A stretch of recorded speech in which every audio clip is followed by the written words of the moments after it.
चुनाव लड़ते वक्त किसी राजनीतिक दल के टिकट पर चुनाव लड़ने में और निर्दलीय चुनाव लड़ने में क्या अंतर होता है। जी नमस्कार दोस्तों, मैं कुमार मौर्य और आप देख रहे हैं Maurya technical support YouTube channel, जिसमें आपका बहुत बहुत स्वागत है। दोस्तों, आज के इस वीडियो में हम जानेंगे कि अगर कोई व्यक्ति किसी राजनीतिक दल के टिकट पर चुनाव लड़ता है तो इससे उसको क्या फ़ायदे और क्या नुकसान होते हैं। इसके साथ ही अगर कोई व्यक्ति निर्दलीय यानी कि इंडिपेंडेंट चुनाव लड़ता है तो इससे उसको क्या फ़ायदे और क्या नुकसान होंगे, और किसी पार्टी के टिकट पर चुनाव लड़ने में और निर्दलीय चुनाव लड़ने में क्या अंतर होते हैं।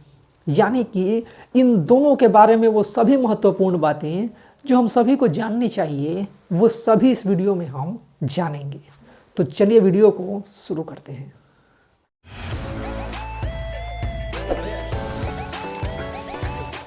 अगर कोई व्यक्ति एमपी, एमएलए या फिर एमएलसी का चुनाव लड़ना चाहता है तो वो दो तरीक़ों से चुनाव लड़ सकता है।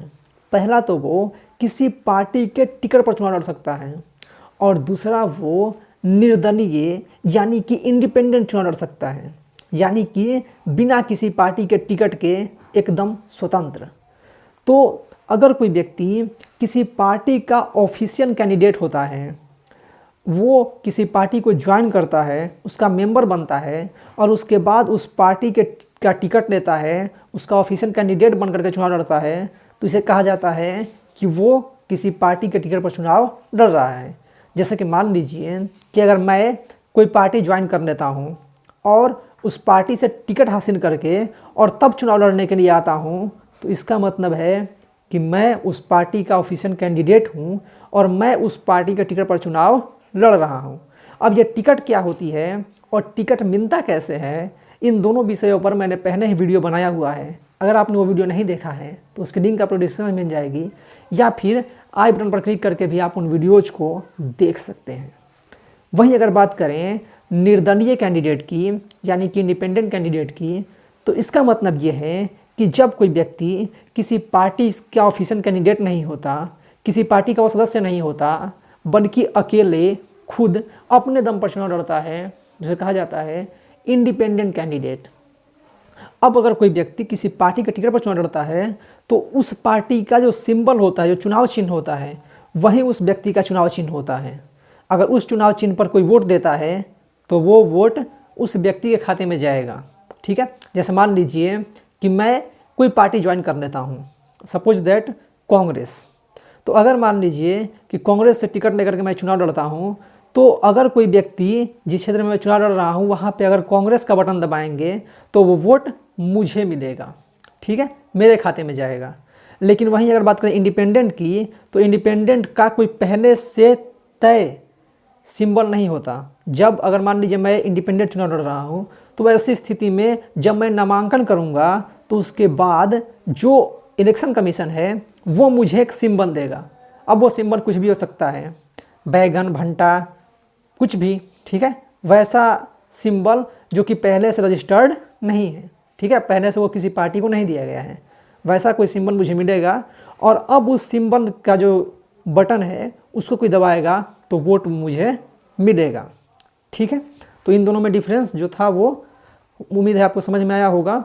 अब बात करते हैं इनके फ़ायदे और नुकसान की।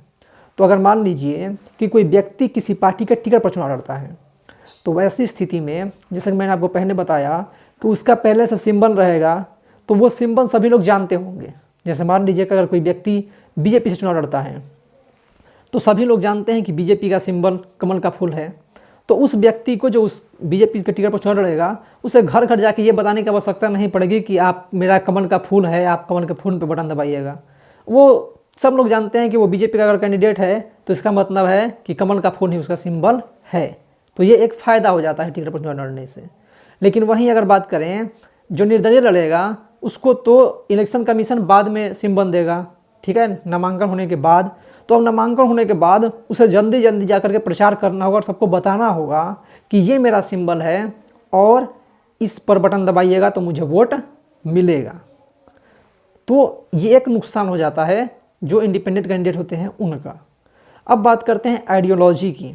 जो भी राजनीतिक दल होते हैं उनकी पहले से एक आइडियोलॉजी, एक विचारधारा होती है।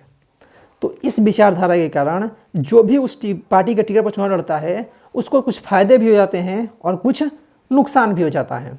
जैसे मान लीजिए कि अगर कोई व्यक्ति बीजेपी के टिकट पर चुनाव लड़ता है तो जो बीजेपी की आइडियोलॉजी है वो पहले से लोगों को पता है, या कांग्रेस टिकट पर अगर चुनाव लड़ता है तो कांग्रेस की आइडियोलॉजी लोगों को पहले से पता है, इसलिए इसका जो कैंडिडेट होगा उसको कुछ फ़ायदा भी हो सकता है और कुछ नुकसान भी हो सकता है।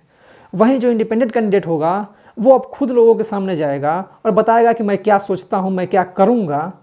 तो इससे उसको थोड़ी ज़्यादा मेहनत करनी पड़ेगी, अपनी आइडियोलॉजी के बारे में लोगों को बतानी पड़ेगी, जबकि पार्टी वाला की आइडियोलॉजी पहले से लोगों को पता होती है। वहीं अगर बात करें तीसरे डिफरेंस की, तो जो पॉलिटिकल पार्टी होते हैं उनमें बड़े बड़े नेता होते हैं। तो जो व्यक्ति किसी पार्टी के टिकट पर चुनाव लड़ेगा उसका प्रचार करने के लिए पार्टी के बड़े बड़े नेता आएंगे, बड़ी बड़ी रैलियां होंगी, बड़े बड़े भीड़ लगेंगे, ठीक है, बहुत सारे लोग जुटेंगे। तो इससे उसकी चांसेस बढ़ जाती है चुनाव जीतने की। और आपने देखा होगा कि हमारे देश में जितने भी MP, MLA, MLC हैं उनमें अधिकतर जो हैं, ठीक है, अधिकतर जो हैं वो किसी न किसी पार्टी के ही तरफ से हैं, यानी कि किसी न किसी के पार्टी के टिकट पर ही चुनाव लड़ करके जीते हैं, ठीक है। तो इससे एक बहुत बड़ा फ़ायदा इनको मिल जाता है। अब मान लीजिए एक छोटा सा क्षेत्र है, जैसे सासाराम की ही बात करें, तो यहाँ पर अगर कोई बीजेपी का कैंडिडेट आता है, टिकट पर चुनाव लड़ता है, तो बीजेपी के बड़े नेता आएंगे प्रचार करने। अगर कोई कांग्रेस के टिकट पर चुनाव लड़ता है तो कांग्रेस के बड़े नेता आएंगे प्रचार करने, या RJD के टिकट पर लड़ता है तो RJD के बड़े नेता आएंगे, जदयू का टिकट पर लड़ता है तो जदयू के बड़े नेता आएंगे प्रचार करने, बड़ी बड़ी रैलियाँ होंगी, ठीक है, बड़े भीड़ लगेंगे, बड़ी भाषण होंगी, बड़े वायदे होंगे, ठीक है। लेकिन वहीं अगर बात करें इंडिपेंडेंट कैंडिडेट की, तो इंडिपेंडेंट कैंडिडेट जो होगा वो खुद ही बड़ा नेता होगा, उसको खुद से ही प्रचार करना है, उसे लोगों के दरवाजे तक जाना है और बताना है कि मैं क्या करूंगा अगर चुनाव जीत जाता हूं तो जो पार्टी के टिकट पर चुनाव लड़ते हैं वो पार्टी के नाम पर भी बहुत सारे कैंडिडेट जीत जाते हैं, यानी कि उनको कोई नहीं चाहता लेकिन पार्टी के नाम पर वोट मिल जाते हैं। वहीं जो इंडिपेंडेंट कैंडिडेट जीतते हैं वो अपने दम पर जीतते हैं। हमारे देश में बहुत सारे इंडिपेंडेंट कैंडिडेट जीतते हैं, तो वो अपने दम पर जीतते हैं, वो अपनी क्षेत्र में ऐसी अपनी छवि बना कर रखे हैं, अपनी क्षेत्र में लोगों की इतनी मदद करते हैं कि लोग उनको इंडिपेंडेंट भी जिता देते हैं, ठीक है। तो आपने देखा होगा, जैसे मैंने आपको पहले बताया कि जो अधिकतर कैंडिडेट्स होते हैं हमारे देश में, जो भी MLA, MP, MLC हैं, वो सभी किसी न किसी पार्टी से ही हैं। अब बात करते हैं कि क्या निर्दलीय होने के कुछ फ़ायदे नहीं होते हैं। अभी तक तो हम पार्टी वालों का ही फ़ायदा देख रहे थे, निर्दलीय के भी कुछ फ़ायदे होते हैं।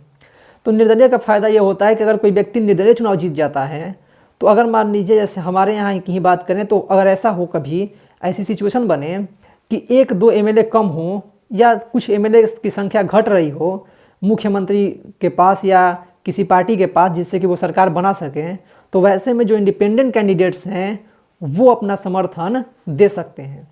जो इंडिपेंडेंट कैंडिडेट हैं वो किसी भी पार्टी को सपोर्ट कर सकते हैं, ठीक है, उनको कोई रोक नहीं सकता।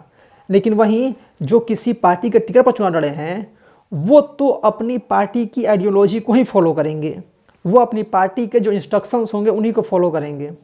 यानी कि अगर कोई व्यक्ति बीजेपी के टिकट पर चुनाव लड़ा है, बीजेपी की तरफ से MLA बना है या फिर MP बना है, तो वो अब जा करके कांग्रेस को सपोर्ट नहीं कर सकता, ठीक है। वो अगर कांग्रेस के टिकट पर जीता है तो वो बीजेपी को सपोर्ट नहीं कर सकता। जब तक पूरी पार्टी सपोर्ट नहीं करेगी तब तक वो अकेले जाकर के सपोर्ट नहीं कर सकता। और अगर अकेले सपोर्ट करता है तो वैसी स्थिति में उसकी जो सदस्यता है, यानी कि वो संसद का या विधानसभा का या विधान परिषद का सदस्य बना है, तो उसकी सदस्यता जो है वो रद्द हो जाएगी।